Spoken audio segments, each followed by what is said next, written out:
Social media में एक news आई थी जिसके सभी को चौंका दिया। और वो न्यूज थी, एक भारतीय कंपनी का एकत्रित मूल्य हमारे एक पड़ोसी देश के जीडीपी के बराबर है। चौंक गए? जी हाँ दोस्तों, लेकिन ये हकीकत है। वह पड़ोसी देश है पाकिस्तान, और जिस भारतीय कंपनी की मैं बात कर रहा हूं वह है टाटा ग्रुप। दोस्तों 130 साल पहले शुरू हुई ये कंपनी, ये स्टार्टअप आज एक विशाल वटवृक्ष बन चुका है। कई क्षेत्रों में टाटा का योगदान है, और सबसे महत्वपूर्ण दोस्तों, नियमों में रहकर देश के सर्वांगीण विकास के लिए काम करने वाली कंपनी, ऐसी इसकी पहचान है। आज का यह चित्र काफी लुभावना है, लेकिन यह परिस्थिति सदा सर्वदा नहीं थी। हर ऑर्गेनाइजेशन को अपना संघर्ष खुद ही करना पड़ता है। तरह तरह की चुनौतियां और कठिनाइयों का सामना करके यह ग्रुप आज यहाँ तक इस मुकाम तक पहुंच चुका है। लोगों की भावनाओं की कदर करने वाली इस कंपनी का आदर सभी करते हैं। आज टाटा का कारोबार देश विदेश में फैला हुआ है। सबसे ज्यादा रोजगार देने वाली कंपनी, सबसे ज्यादा टैक्स पे करने वाली कंपनी, सबसे ज्यादा उद्योजक बनाने वाली कंपनी, ऐसा इनका लौकिक है। नमक से लेकर गाड़ियां और हवाई सेवा, सभी क्षेत्रों में इन्होंने अपने काम की छाप छोड़ रखी है। हमें फक्र है कि टाटा हमारे देश का एक अभिन्न अंग है, और ऐसा ही कुछ काम करना चाहती है एमसीएल। इन्हीं के नक्शे कदम पर चल भी रही है MCL. Chhatrapati Shivaji Maharaj, doctor APJ Abdul Kalam और टाटा, ऐसे आदर्श एमसीएल कंपनी के हैं। इन्हीं के बताए और सिखाए हुए प्रिंसिपल्स पर चलकर लोगों के लिए, लोगों के द्वारा चलाई जाने वाली व्यवस्था का निर्माण करने का संकल्प किया है एमसीएल ने। इसीलिए कठिन समय में भी अपने प्रिंसिपल्स के साथ बिना कोई समझौता किए एमसीएल लगातार आगे बढ़ रही है। और मैं ये यकीन के साथ कहता हूं कि दोस्तों, वह दिन दूर नहीं जब एमसीएल दुनिया की सबसे बड़ी ऑर्गेनाइजेशन तो बनेगी, लेकिन हमारे देश की अर्थव्यवस्था में सबसे बड़ा और सबसे महत्वपूर्ण योगदान भी एमसीएल का होगा। भारत देश और भारत के जो लोग हैं, इन सभी की किस्मत बदल के रख देगी एमसीएल। तो चलिए जानते हैं कैसे आज के इस सेशन से जो है revolution to make India great again episode 28। लेकिन इसके पहले चंद महत्वपूर्ण बातें आज के इस वेबिनार के बारे में। दोस्तों, यह वेबिनार एक टेलीविजन प्रसारण की तरह है, जिसमें आप सभी मुझे देख और सुन सकते हैं, लेकिन मैं आपको देख नहीं सकता। आप सभी से यह रिक्वेस्ट है कि आप अपना इंटरनेट कनेक्शन चेक कर लें। अपने साथ एक पानी की बोतल, नोटपैड और पेन रखें। और एक जरूरी सूचना दोस्तों, चैट बॉक्स में जो लिंक आप लोगों के साथ शेयर की गई है, उस लिंक के ऊपर जाकर आपका फीडबैक हमारे साथ जरूर शेयर कीजिएगा। तो चलिए आगे बढ़ते हैं एमसीएल प्रोजेक्ट्स वीडियो के साथ।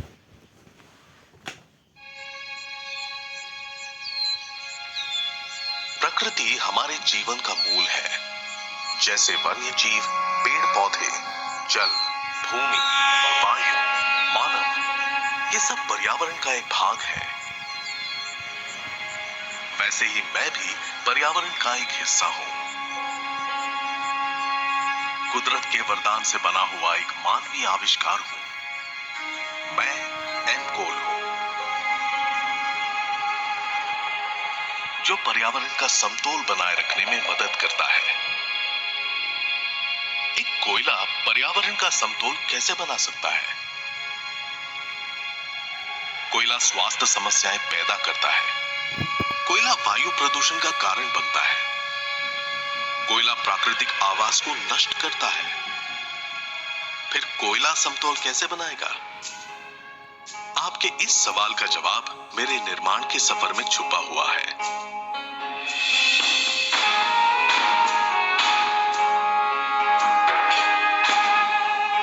यह सफर ऊर्जा में संपूर्णता का है, किसानों में सशक्तिकरण का है, गांव में रोजगार निर्मित का है, देश की आर्थिक उन्नति का है। यह सफर पर्यावरण की रक्षा का है। मेरा यह सफर जैविक खेती से शुरू होता है। नेपियर घास मेरे उत्पादन का सबसे महत्वपूर्ण हिस्सा है। ये फसल उगाने में ज्यादा मेहनत नहीं लगती, और इसकी फसल मिट्टी को सशक्त बनाती है। फसल पूरी तरह से तैयार होने के बाद उसे नैसर्गिक तरीके से सुखाया जाता है। सुखाने के बाद उसके अंदर पानी की मात्रा और कम करने के लिए घास को छोटे छोटे हिस्सों में काटकर भट्टी की गर्म भाप से गुजारना पड़ता है।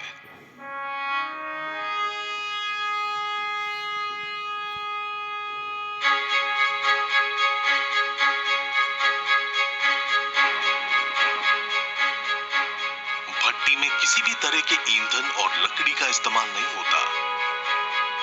उसमें मेरे ही अंश जलाए जाते हैं, जिससे कोई प्रदूषण नहीं होता। नेपियर घास भट्टी में अच्छी तरह से सूखने के बाद आखिरी पड़ाव में मुझे वो रूप मिलता है जो मुझे प्रकृति की रक्षा करने की क्षमता देता है।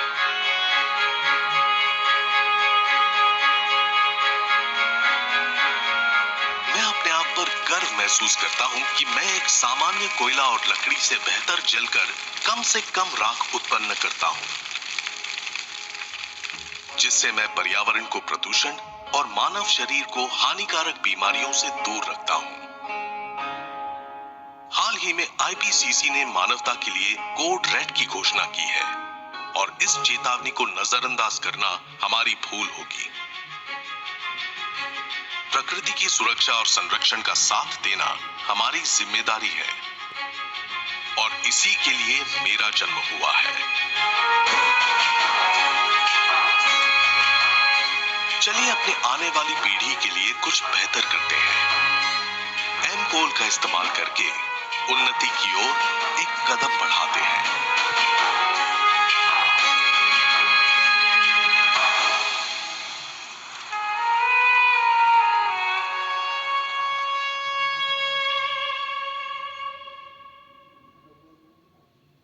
दोस्तों, अब मैं एमसीएल विजन, मिशन और कोर वैल्यूज पढ़ूंगा। आप सभी से ये निवेदन है कि आप इसे मेरे साथ दोहराएं, जिसके लिए आप सभी के सामने एक स्क्रीन शेयर की जाएगी। तो चलिए पढ़ते हैं एमसीएल के लिए शपथ। मैं मंगेश शेलार मिराक्ल फ्यूल्स लिमिटेड का सदस्य हूं और अपने पूरे होशो हवास में हमारे संगठन के मिशन और विजन को हासिल करने में इसे सफलता दिलाने की शपथ लेता हूं। मैं एमसीएल के प्रत्येक सदस्य के साथ अपने परिवार के सदस्य की तरह व्यवहार करूंगा और एमसीएल में कभी भी किसी भी सदस्य के साथ उसकी जाति, धर्म, नस्ल, लिंग, संप्रदाय, बोली, शैली, मत और सामाजिक, आर्थिक तथा सांस्कृतिक अक्षमता के आधार पर भेदभाव नहीं करूंगा। मैं संगठन के मिशन को हासिल करने के लिए कड़ी मेहनत करूंगा और अपने संगठन को समृद्ध बनाऊंगा।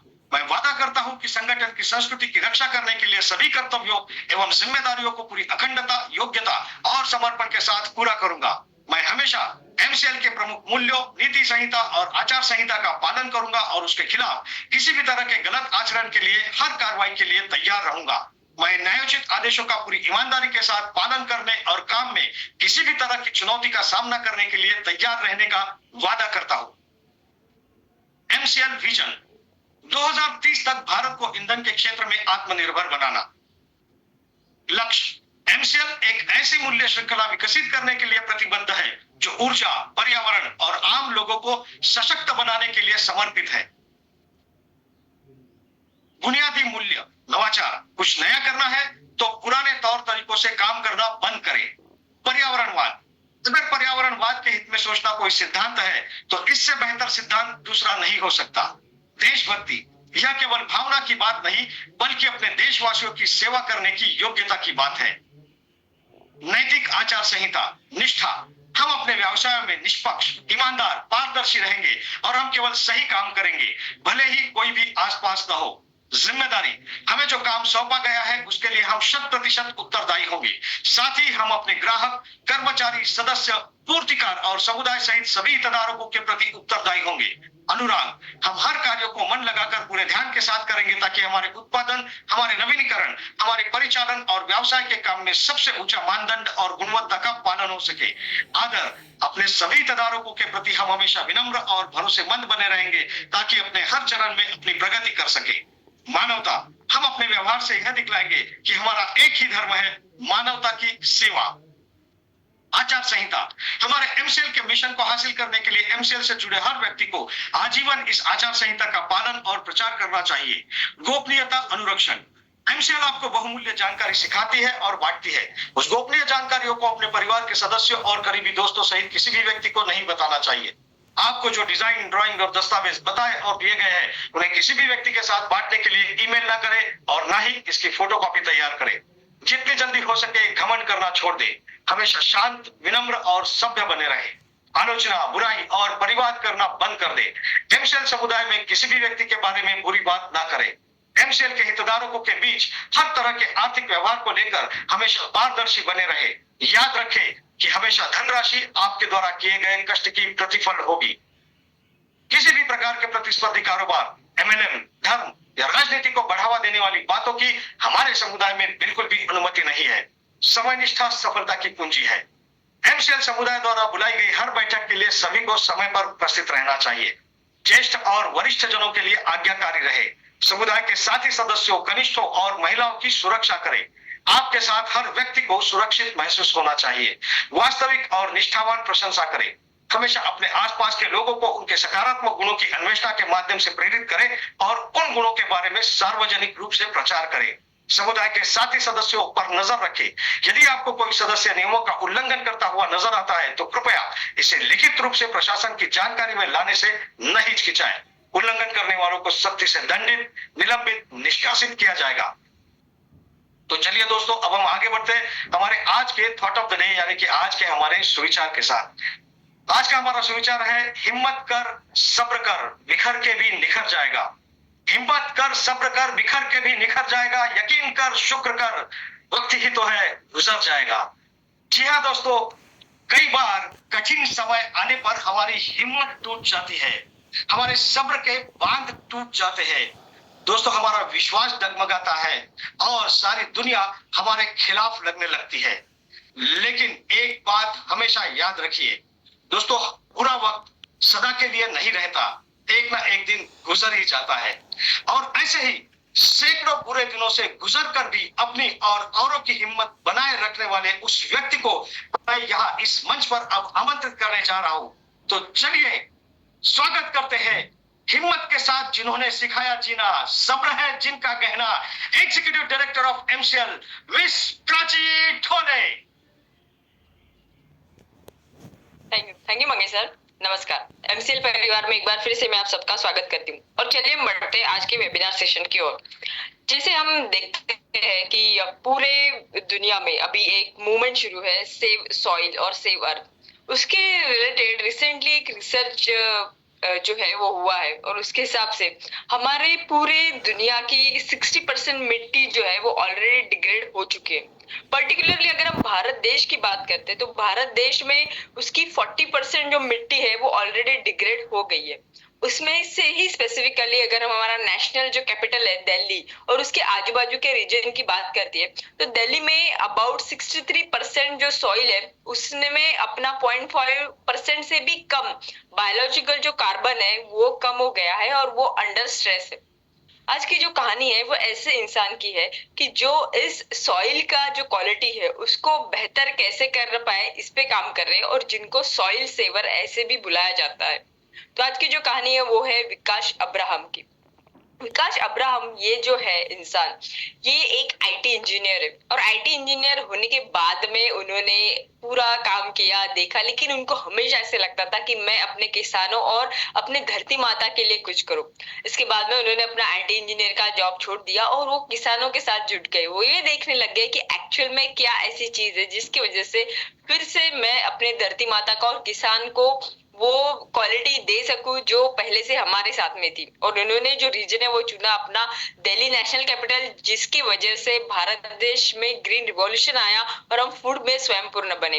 लेकिन ये करते करते वक्त हमने ऐसा किया है कि जो हमारी एंशियंट मेथोडोलॉजी थी जिसके साथ हम खेती करते थे उसमें फिर हमने फर्टिलाइजर्स का बहुत सारा इस्तेमाल किया। फार्मर भी एक ऐसे कगार पे आ चुके थे कि वो अभी फर्टिलाइजर्स छोड़ नहीं पाते थे, अगर वो छोड़ते थे तो उनको फसल नहीं आता था।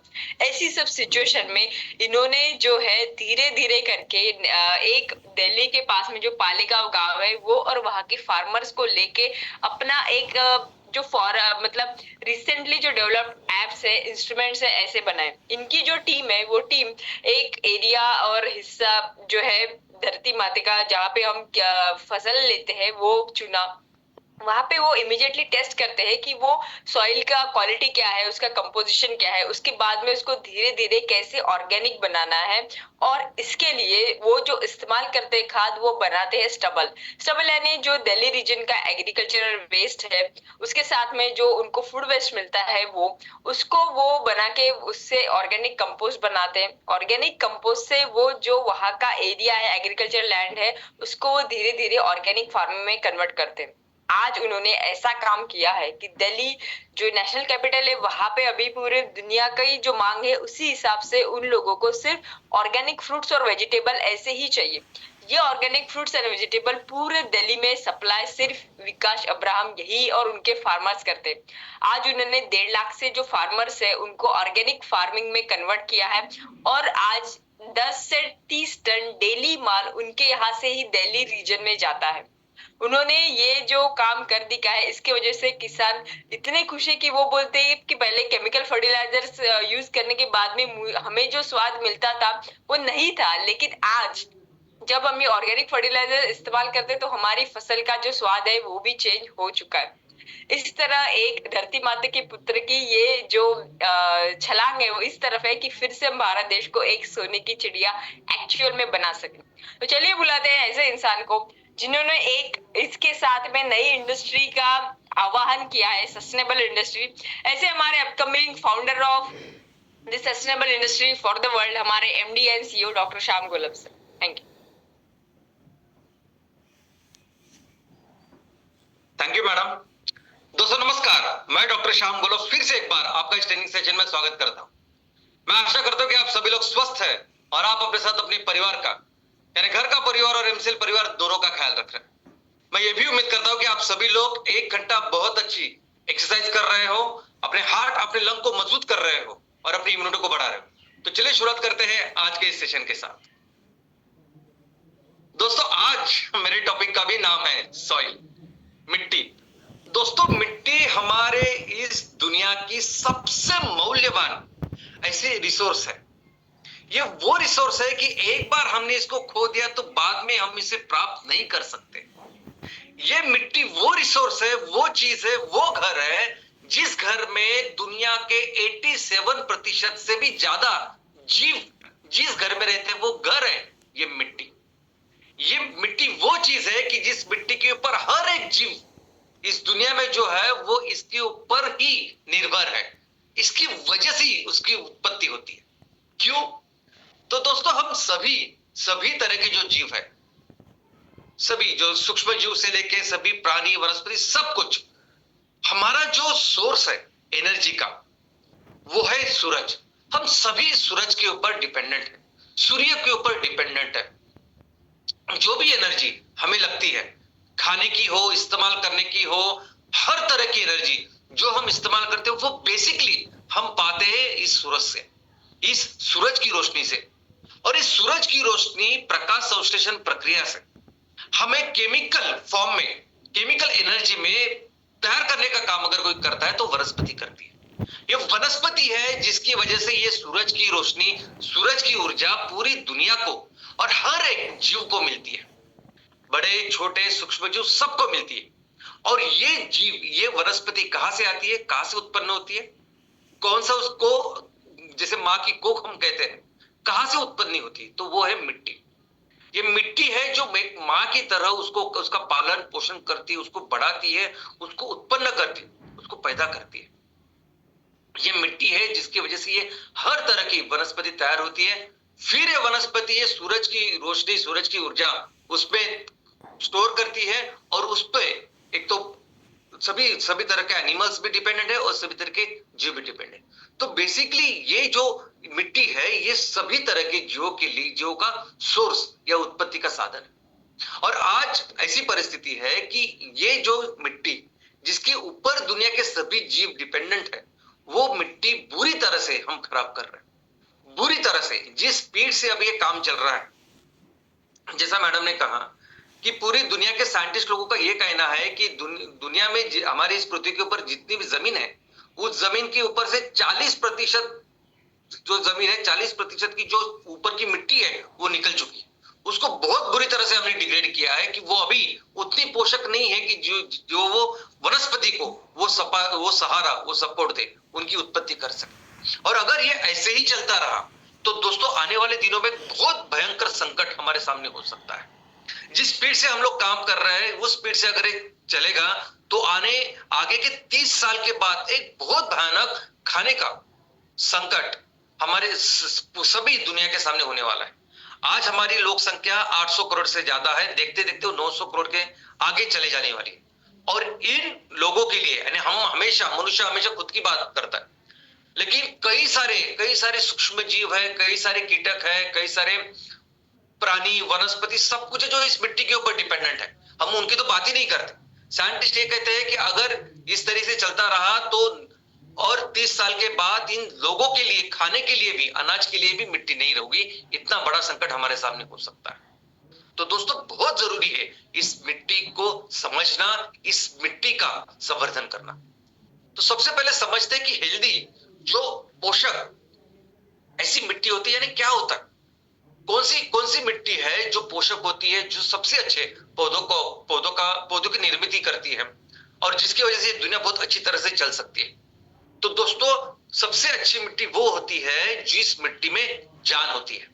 और जान का मतलब क्या? तो दोस्तों इस मिट्टी में लाखों करोड़ों ऐसे जीव होते हैं। जैसा मैंने कहा कि इस दुनिया में जितने भी जीव है 87% जीव मिट्टी में होते हैं। दुनिया में कोई ऐसा इकोसिस्टम नहीं है, कोई ऐसी इस कुदरत में जितने भी जीव है, कौन सी भी ऐसी संस्था नहीं है, कोई भी ऐसी चीज नहीं कि जहां इतने सारे जीव इकट्ठा छोटी सी जगह में रहते हैं। और वो क्या है? तो वो है मिट्टी।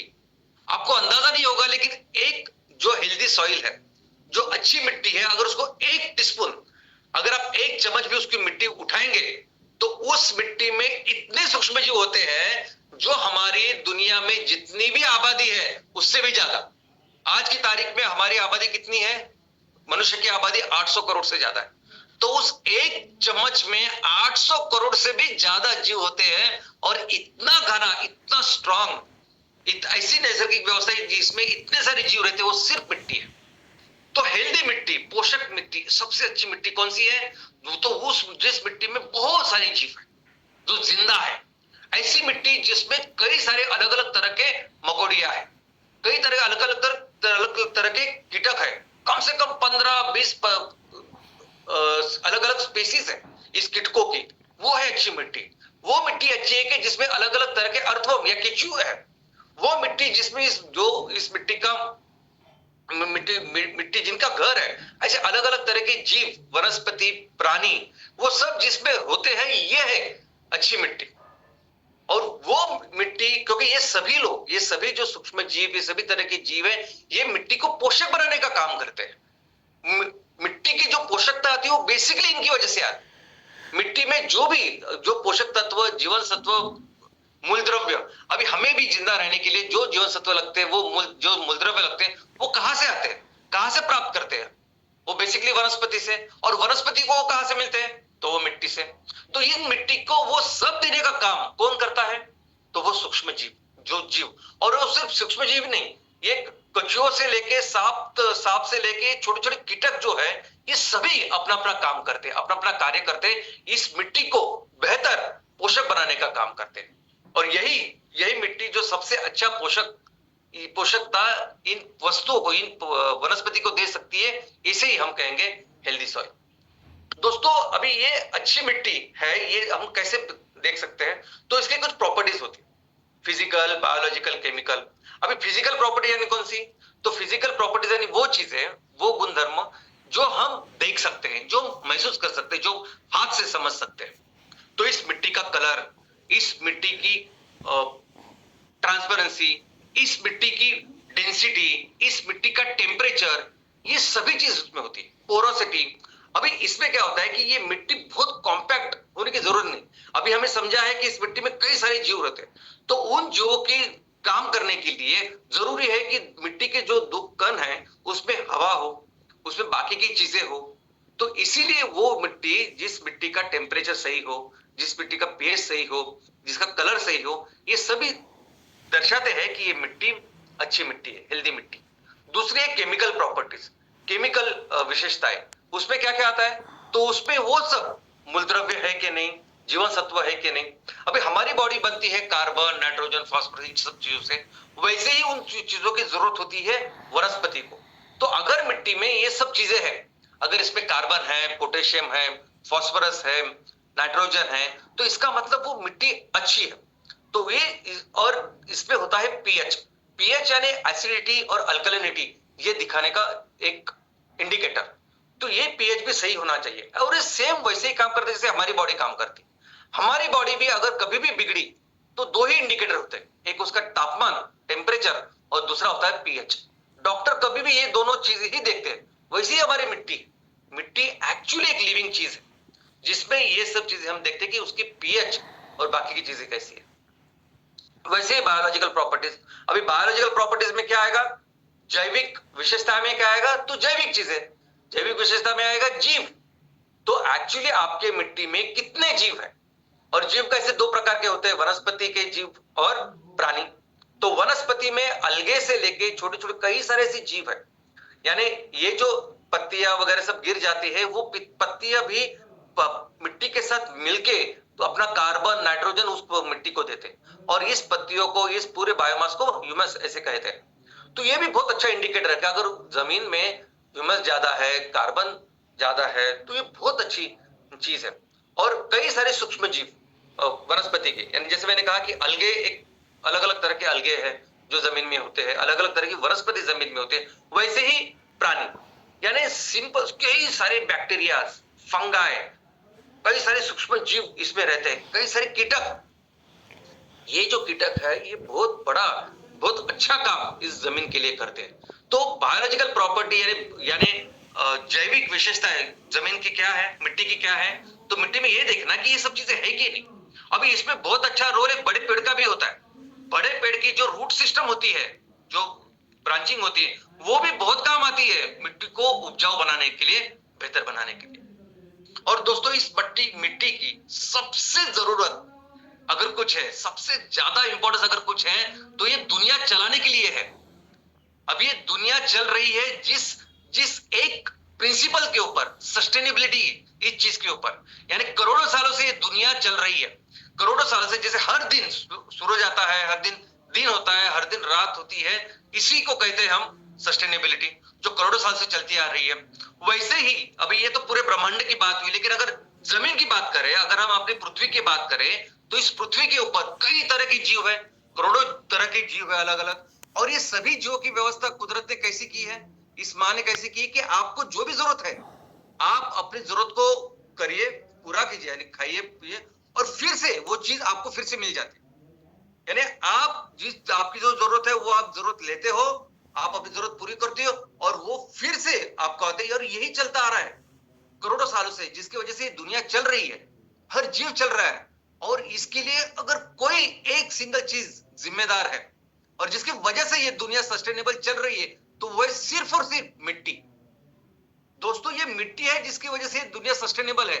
ये मिट्टी है जिसकी वजह से, जिसमें इतने करोड़ों 87% जीव, जो घर है जिसका, और ये 80% जीव जो है, जो इस अपने घर में रहते हैं, इस मिट्टी में रहते हैं, वो कंटिन्यूसली काम कर रहे हैं, वो कंटिन्यूसली काम कर रहे हैं और दुनिया चला रहे हैं। और उसके वजह से ये दुनिया आज सस्टेनेबल है, और वैसे ही चलती जा रही है करोड़ों सालों से। इनफैक्ट सस्टेनेबिलिटी के नाम पे अभी हम लोग कई सारे चीजों की पढ़ाई करते हैं। हम देखते हैं कि हमें क्या लगता है, कार्बन, हमारा शरीर किससे बना होता है, कार्बन, वनस्पति, हम सर। तो कार्बन, उसका एक साइकिल है, कार्बन जैसे हम कंज्यूम करते हैं वैसे फिर से वो तैयार होता है, फिर से तैयार होता है। ये कार्बन का साइकिल कैसे, अगर आप इसको पढ़ोगे, समझोगे, तो पता चलेगा कि इसके लिए एक ही चीज जिम्मेदार है, वो है मिट्टी। मिट्टी की वजह से कार्बन साइकिल है। मिट्टी में जो इतने सारे सूक्ष्म जीव है, उसकी वजह से कार्बन साइकिल है। और सिर्फ कार्बन नहीं, कार्बन लीजिए, नाइट्रोजन लीजिए, अमोनिया लीजिए, फास्फोरस लीजिए, हर चीज का जो साइकिल है, जो हम पढ़ाई करते हैं, और जिसकी वजह से ये दुनिया सस्टेनेबल है, इसका कारण ही है मिट्टी।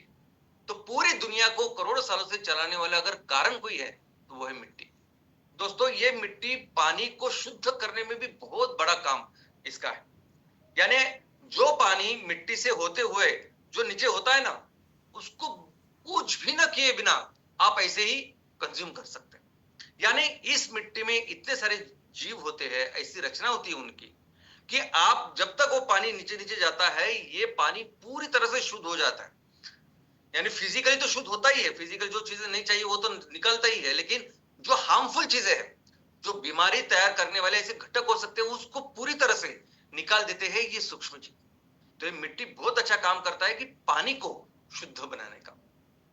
इसके अलावा इस पानी का जो मूवमेंट है, पानी का जो चक्र है, इनफैक्ट वाटर साइकिल में सबसे अहम रोल है मिट्टी का। वाटर साइकिल में, पानी के चक्र में हम देखते हैं कि बारिश होती है और बारिश फिर अल्टीमेटली जो बारिश से पानी निकलता है वो धीरे धीरे करके नदी को मिलता है, नदी सागर को मिलती है और फिर से वो चलता है। ये सब रेगुलेट करने के लिए, ये मूवमेंट रेगुलेट करने के लिए अगर कोई काम करता है तो वो है मिट्टी। मिट्टी पानी को बहुत अच्छी तरह से संभालता है। मिट्टी पानी का ये काम करता है कि वो फ्लड, यानी अगर ज्यादा बारिश भी आ गई तो भी बाढ़ नहीं आनी चाहिए, इसकी काम भी ये भी करती है मिट्टी। और लेकिन सबसे जरूरी, सबसे अहम अगर कोई काम है इस मिट्टी का तो वो है बायोडायवर्सिटी। दोस्तों, हमारे दुनिया में ना इस करोड़ों सालों से माँ ने एक संतुलन बना के रखा है। एक संतुलन, हर तरह के जीव जो इस दुनिया में रहते हैं, प्रकृति में रहते हैं, इस सभी तरह की जीवों का एक संतुलन है जिसे हम इकोसिस्टम, जिसे हम बायोडायवर्सिटी कहते हैं। अभी बहुत जरूरी है। अभी इस संतुलन में, इस बायोडायवर्सिटी में छोटे से वनस्पति से लेके बड़े से बड़ी वनस्पति होती है, छोटे से छोटे कीटक या बैक्टीरिया से लेके बड़े हाथी तक प्राणी होते हैं। और इसका एक बहुत अच्छा संतुलन है, जो संतुलन बनाने का काम करती है मिट्टी। दुनिया के जितने भी बायोडायवर्सिटीज है, मैक्सिमम बायोडायवर्सिटीज, मैक्सिमम इकोसिस्टम डिपेंडेंट है हमारी इस मिट्टी के ऊपर।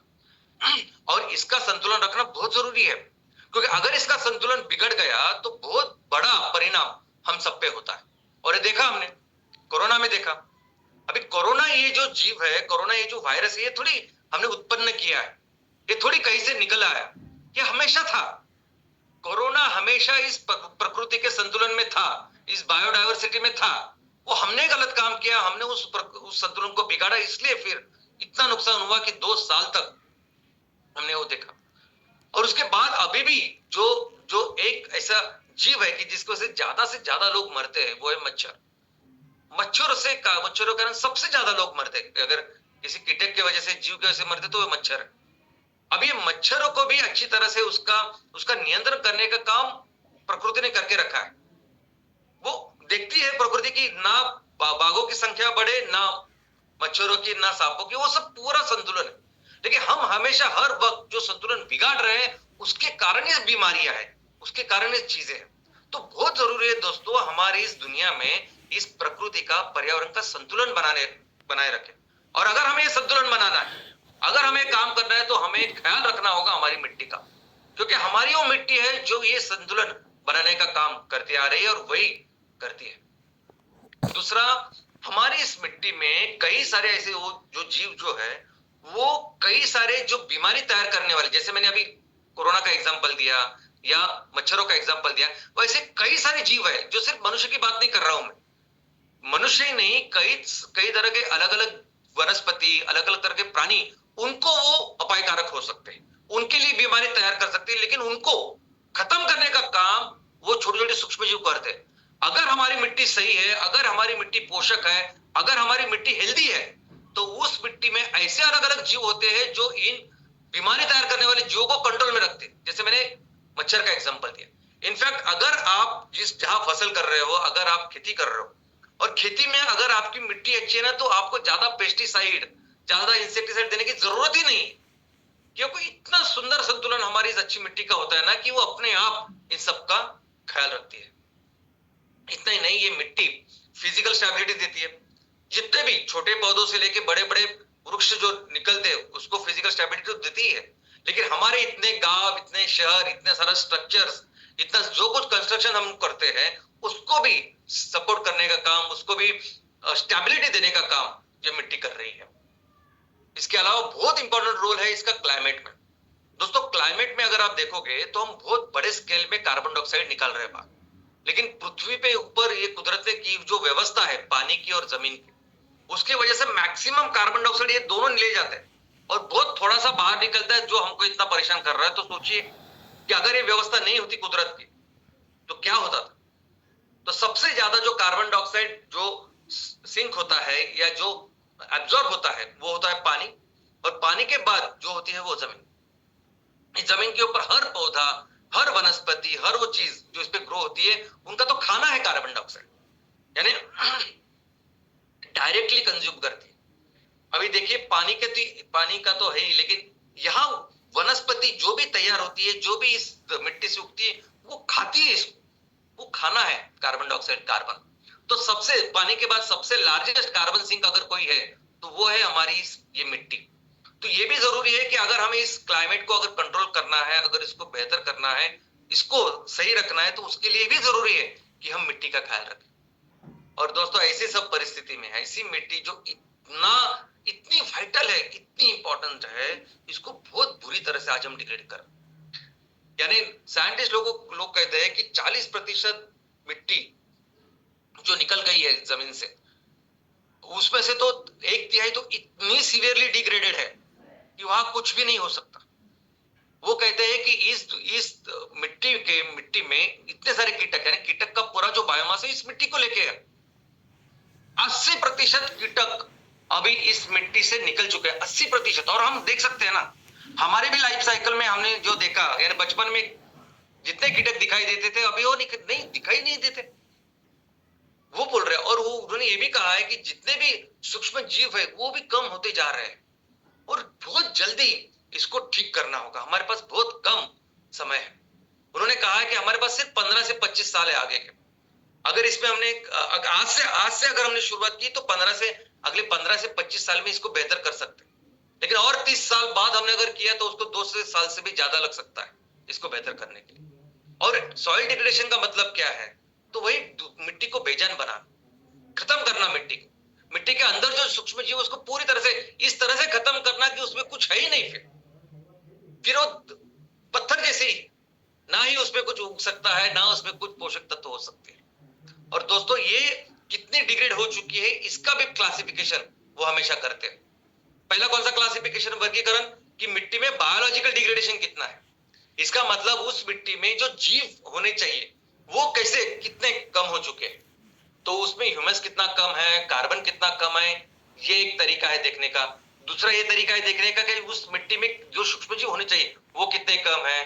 तीसरा तरीका है कि उस मिट्टी में कितने कीटक होने चाहिए वो कितने कम है। अलग अलग चीजें, और ये सभी इंडिकेटर है, यानी अच्छी मिट्टी में, हेल्दी मिट्टी में सब कुछ होने चाहिए। और जब डिग्रेड हो जाते हैं तो ये सब देखते हैं। दूसरा है ऑफकोर्स केमिकल, कि उस मिट्टी में केमिकल्स कितने कम है, यानी उसमें कैल्शियम कितना कम है, उसमें नाइट्रोजन कितना कम है, फास्फोरस कितना कम है, पोटेशियम कितना कम है। और ये सभी चीजें चाहिए पौधों को। अगर अच्छी फसल, अच्छे पौधे चाहिए तो ये चाहिए हमें। और आज अगर आप देखोगे तो ये केमिकल्स की वजह से बहुत कम हो चुके हैं। तीसरा इकोलॉजिकल डिग्रेडेशन। अभी ये तो ऐसी चीज है कि देखो, हमें जिंदा रहने के लिए, जैसे हम जिंदा रहते तो हमें अच्छी हवा चाहिए जिसमें कार्बन, पर्याप्त ऑक्सीजन चाहिए, सनशाइन चाहिए, वैसी ही मिट्टी की जरूरत है। और स्पेशली मिट्टी के अंदर जो इतने जीव है उनकी जरूरत है। और जिस तरह से ग्लोबल वार्मिंग हो रही है, जिस तरह से ये क्लाइमेट चेंज हो रहा है, वो उसका डायरेक्ट असर इन जीवों पे हो रहा है। छोटे छोटे से सूक्ष्म जीव से लेके ये कीटक, अलग अलग तरह के जीव इसका भी शिकार हो रहे हैं। और उसकी वजह से भी हमारी मिट्टी अभी बेजान होती दिख रही है।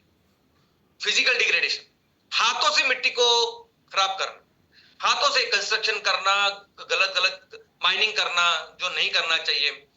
बाकी और जिस तरह से हम पौधे निकाल रहे हैं, हम पेड़ों को काट रहे हैं, और इस पेड़ों के वजह से जो बाढ़ आती है, जो पानी जो ज्यादा उत्पन्न होता है, वो अपने साथ सभी मिट्टी को अपने साथ लेके जाता है। और वो बहुत बड़ा फिजिकल डिग्रेडेशन, यानी इतनी सॉइल होनी चाहिए वो कैसे कम होती जा रही है, वो डायरेक्ट जो दिखाई दे रही है वो फिजिकल डिग्रेडेशन है। और क्यों हो रहा है ये? अभी मिट्टी का डिग्रेड होना या मिट्टी बनानी है एक्चुअली एक नेचुरल प्रोसेस है। पत्थर होते हैं, पत्थर नीचे जो है वो धीरे धीरे करके वो सूक्ष्मजीवों के कारण या बाकी के फिजिकल चीजों की वजह से उसकी विदरिंग होती है, उसके छोटे छोटे दाने तैयार होते हैं और उससे मिट्टी तैयार होती है। तो मिट्टी बनना एक नॉर्मल, एक नैसर्गिक प्रक्रिया है जो सैकड़ों सालों तक चलती है और फिर मिट्टी तैयार होती है। लेकिन हम क्या कर रहे हैं कि इस चीज को बहुत ज्यादा हमने इसको स्पीड अप किया है, बहुत ज्यादा एक्सेलरेट किया है, और कुछ दिनों में, कुछ सालों में हम इसको बहुत इस मिट्टी को हटा रहे हैं। नॉर्मली कैसे होना चाहिए कि पुरानी मिट्टी धीरे धीरे करके जानी चाहिए, नई मिट्टी आनी चाहिए और बढ़नी चाहिए, लेकिन हम बहुत फास्टली इसको निकाल रहे हैं। और इसका सबसे प्रमुख कारण है, नंबर 1 कारण, और वो पूरी दुनिया में है, वो है खेती। जिस तरीके से हम खेती कर रहे हैं, हम बिल्कुल ये ध्यान नहीं रखते हैं कि हम जिस तरह से खेती कर रहे हैं उसका हमारी इस मिट्टी के ऊपर क्या असर हो रहा है। चाहे वो अमेरिका हो, चाहे वो कोई एशियन कंट्री हो, बाकी सब लोग जिस तरह से खेती कर रहे हैं, वो खेती करने का तरीका बहुत गलत है। यानी उस खेती की शुरुआत से लेके जो बीज हम लोग क्या डालते हैं, किस तरह से उसकी टिलिंग प्रैक्टिसेस करते हैं, और हर चीज जो होनी चाहिए वो एक्चुअली सस्टेनेबल एग्रीकल्चर के नाम से होनी चाहिए। सस्टेनेबल एग्रीकल्चर कैसे होगा? कैसे वो खेती हजारों सालों तक हमें जो चाहिए, जो फसल, जो खाना चाहिए वो देगी, तब देगी जब मिट्टी सस्टेनेबल होगी। तो ये चीज खेती हमेशा उस मिट्टी का ख्याल रखते हुए करनी चाहिए। आज जो खेती हो रही है वो एग्रेसिव कल्टीवेशन हो रही है, यानी उस 1 एकड़ में से, 1 हेक्टेयर में से कैसे ज्यादा से ज्यादा फसल आए, कैसे ज्यादा से ज्यादा मुझे पैसा मिले, बस इसके ऊपर ही ध्यान दिया जाता है, और उसका बहुत दुष्परिणाम मिट्टी के ऊपर हो रहा है। हमने इस चीज को बढ़ाने के लिए बहुत भारी मात्रा में हम केमिकल्स का इस्तेमाल करते हैं। केमिकल्स यानी बीज से लेके फर्टिलाइजर, अभी फर्टिलाइजर तो एक बहुत बड़ा नुकसान बन चुका है। फर्टिलाइजर जहर है, इस जहर की वजह से जो सूक्ष्म जीव जिसकी वजह से दुनिया है, ये सस्टेनेबिलिटी सब कुछ है, वो मार रही है। तो ये फर्टिलाइजर का जो मिसयूज कर रहे हैं ज्यादातर, ये गलत है। ओवर ग्रेजिंग, ये भेड़ बकरियों को हम ऐसे खिलाते हैं कभी कभी, वो बहुत बड़ा नुकसान इस मिट्टी का करते हैं। डिफोरेस्टेशन, ये बड़े जो पेड़ है वो बहुत जरूरी है इस मिट्टी का ख्याल रखने के लिए। ये ना कि मिट्टी को स्टेबिलिटी देते हैं, लेकिन कई सारे इनडायरेक्ट डायरेक्ट चीजें हैं जिसकी वजह से मिट्टी बेहतर होती है। और कई देश में तो ऐसे है कि वो जंगल काट रहे हैं वहां खेती करने के लिए, बहुत गलत काम हो रहा है। सॉइल इरोजन, हम तो कई सारे ऐसी चीज कर सकते हैं कि जिसकी वजह से हम मिट्टी का ख्याल रखें, लेकिन हम अपोजिट करते हैं। यानी खेतों में अगर मिट्टी गीली है तो बिल्कुल उस ऐसे खेतों में बहुत जो हेवी ऐसे इक्विपमेंट्स है, मशीनरीज है, वो नहीं जानी चाहिए वो, क्योंकि उनको फिर वो व्हील को लग के कई सारी मिट्टी विस्थापित होती है, इरोजन होता है मिट्टी का। ये नहीं होनी चाहिए। कंस्ट्रक्शन भी जो हम कर रहे हैं वो नहीं होने चाहिए, लेकिन वो एक बहुत इंपॉर्टेंट कारण अभी बन चुके हैं। अर्बनाइजेशन, जिस तरह से अभी गांव से शहर बन रहे हैं, बड़े बड़े शहर और बड़े हो रहे हैं, उसका विस्तार हो रहा है, ये सभी भी इस तरीके से हो रहा है ना कि यहाँ हम अपनी मिट्टी के बारे में सोचते ही नहीं। कॉन्क्रीटीकरण, हर जगह हमें चाहिए कंक्रीट, हर जगह हमें चाहिए वो सीमेंट। हम जरा भी देखते नहीं कि उस मिट्टी की एक अपनी रचना है। पानी का ड्रेनेज है, या जैसे मच्छर का मैंने एग्जांपल दिया, अपने अपने इकोसिस्टम है, इसको देखते ही नहीं हम। और जिस तरह से अर्बनाइजेशन हो रहा है उसकी वजह से कई सारी चीजें आज हम देख रहे हैं, प्रॉब्लम्स हम देख रहे हैं। ड्रेनेज के प्रॉब्लम हो, फ्लड के प्रॉब्लम हो, मच्छरों का प्रॉब्लम हो, कई सारी बीमारियां फैलने का कारण यही है कि हम मिट्टी को देखते ही नहीं, मिट्टी को समझते ही नहीं। और सबसे गलत काम, सबसे बड़ा पाप अगर हम लोग इस प्रकृति के प्रति अगर कुछ करते हैं तो वो है माइनिंग। ये जो भी माइनिंग हम करते हैं ये पूरी तरह से गलत है। स्पेशली जब हम अभी हमारे देश में इस कोयले को लेकर जो माइनिंग हो रही है, वो पूरी तरह से बहुत भयंकर प्रॉब्लम है हमारी इस मिट्टी को लेकर। कुछ इंडस्ट्रीज तो ऐसे है जो इस मिट्टी को ओपनली खराब करते हैं। जैसे पॉल्यूशन हम पानी का करते हैं, वो इस मिट्टी का पॉल्यूशन करते हैं। जो भी हमारी इंडस्ट्री से निकलता हुआ जो जहरीला पानी हो या कोई वेस्ट हो, वो ओपनली मिट्टी में डाल देते हैं। कभी गड्ढा करते हैं, कभी ऐसा ही डालते हैं। और ऐसा डालने के बाद ऐसा जरूरी नहीं कि वो जहर सिर्फ वो जो जगह है, वो जो मिट्टी है वहां तक ही रहे। ये जहर धीरे धीरे करके बाकी की जो मिट्टी है, बाकी के वहां के जो सूक्ष्म जीव है, इसको भी खत्म करते हैं। और सबसे बड़ा प्रॉब्लम आज की तारीख में अगर कुछ है तो है कचरा। सबसे बड़ा दुश्मन जिसकी वजह से ये मिट्टी खराब हो रही है वो है कचरा। ये प्लास्टिक, ये सभी पेट्रोकेमिकल चीजें। क्योंकि अगर ऑर्गेनिक कचरा है तो वो अपने आप ये जो छोटे छोटे सूक्ष्म जीव है वो उसको डिग्रेड करेंगे, लेकिन ये ऑर्गेनिक भी नहीं, ये ऐसे कचरा है ना कि बहुत दूर तक जाता है और इस मिट्टी को खराब कर रहा है। तो इसका सोल्यूशन क्या है दोस्तों? इसका सोल्यूशन हम सभी ने मिलकर एक्चुअली इस सोल्यूशन के ऊपर काम करना चाहिए, क्योंकि बहुत जरूरी है। ये हमारी दुनिया के लिए, सस्टेनेबिलिटी के लिए, हर जीव के लिए जरूरी है। और सबसे इफेक्टिव, सबसे जरूरी चीज अगर कुछ है जिसके द्वारा हम इस मिट्टी का ख्याल रख सकते हैं, इसका संवर्धन कर सकते हैं, तो वह है कम्युनिटी। हम आप मिलके हमने इस मिट्टी की सुरक्षा करनी चाहिए, इसका ख्याल रखना चाहिए। अगर हम जिस गांव में रहते हैं, हम जिस शहर में रहते हैं, वहां देखनी चाहिए कि हमारी मिट्टी का हम उतना ही ख्याल रखें जितना ख्याल हम अपने बच्चों का रखते हैं, जितना ख्याल हम अपने माँ बाप का रखते हैं, जितना ख्याल हम अपने घर का रखते हैं। तो दोस्तों, ये जो मिट्टी है, ये दुनिया के 87% जीवों का घर है, घर डायरेक्ट। लेकिन अगर इनडायरेक्टली देखोगे तो हम सब इसके ऊपर डिपेंडेंट है। हमारा अनाज, हमारा खाना, हमारी हर तरह की ऊर्जा का कारण का सोर्स है ये मिट्टी। तो सबसे जरूरी है कि हम मिलके एक संकल्प करें कि हम अपनी मिट्टी का ख्याल रखेंगे, और यही एक सोल्यूशन है, दूसरा कोई सोल्यूशन नहीं। इस मिट्टी को लेके अगर हम कोई आंदोलन करते हैं कुछ दिनों तक, तो ये काफी नहीं है। सिर्फ आंदोलन करके, अवेयरनेस करके काफी नहीं। हमने एक्चुअली, जैसे हम हमेशा अपने घर का ख्याल रखते हैं ना, जैसे हमारे फैमिली मेंबर्स का ख्याल रखते हैं, वैसे ही होना चाहिए। कम्युनिटी करके मिलके हमने ख्याल रखना चाहिए।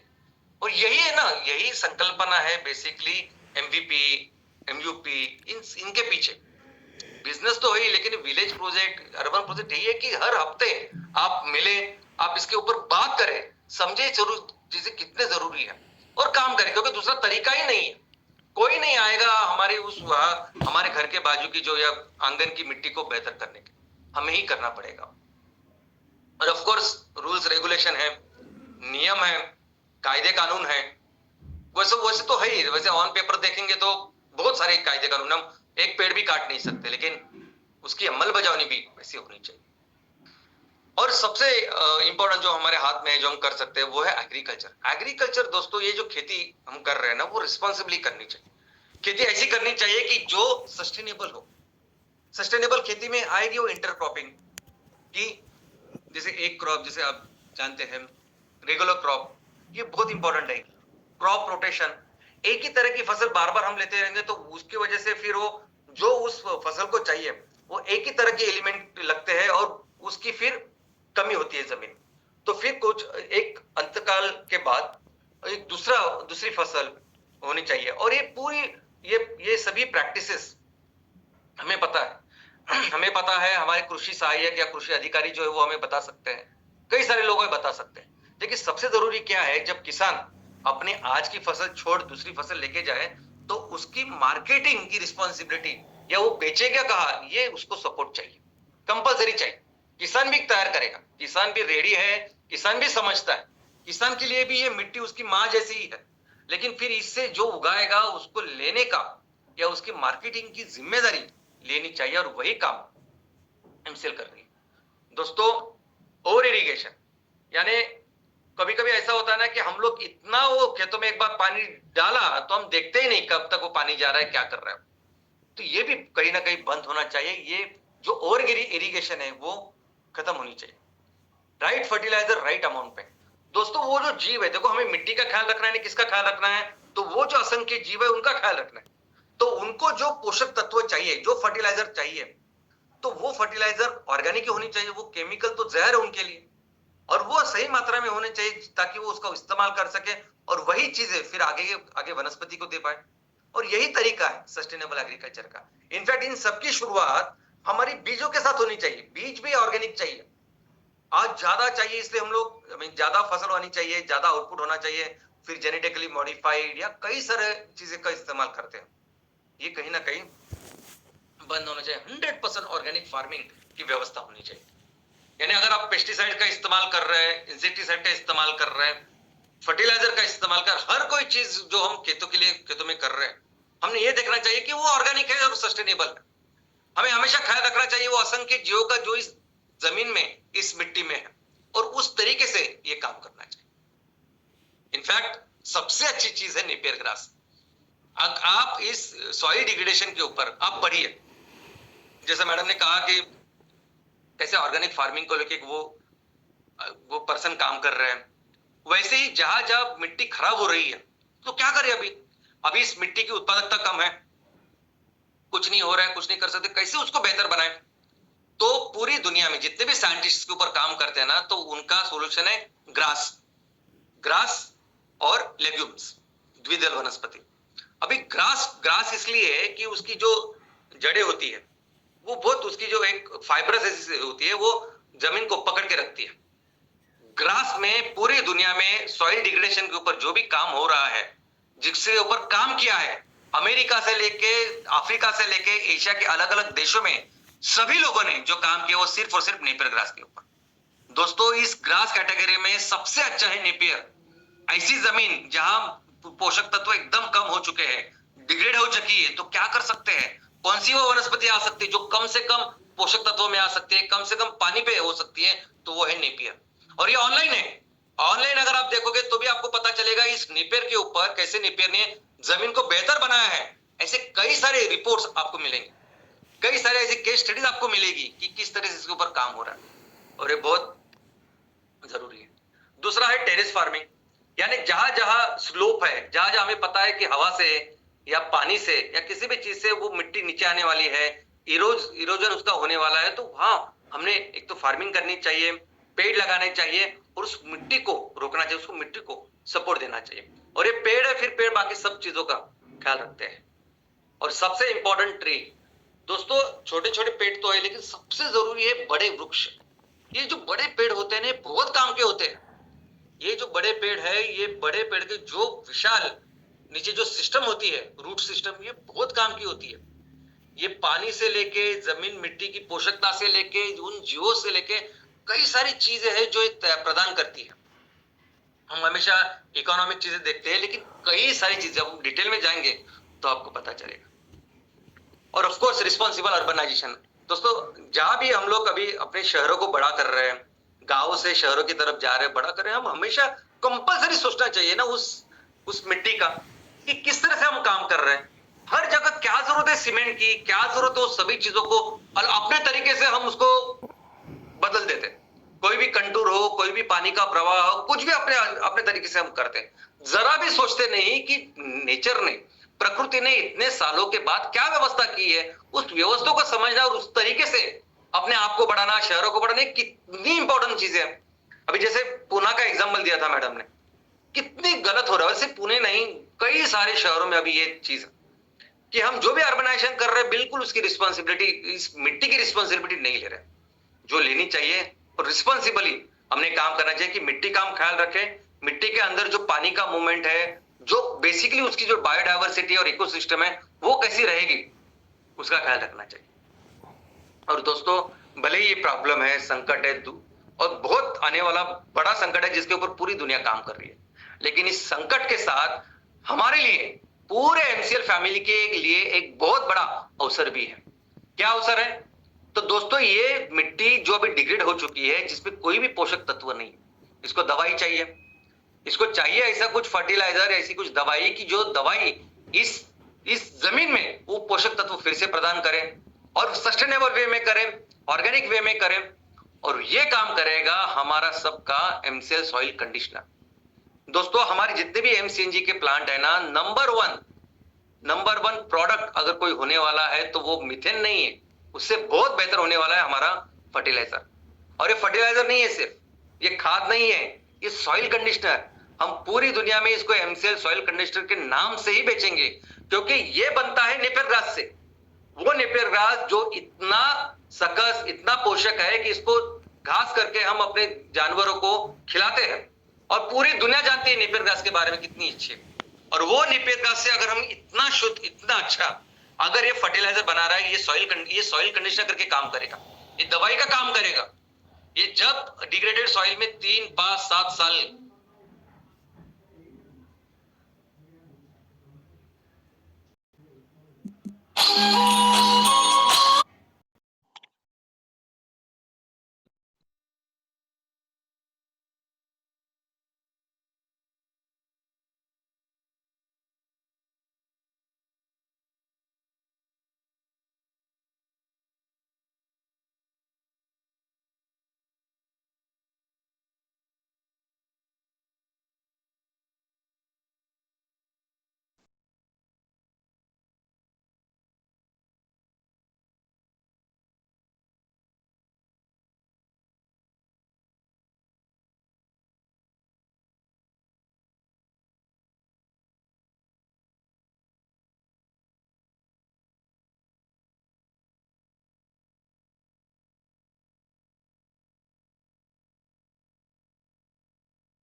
है।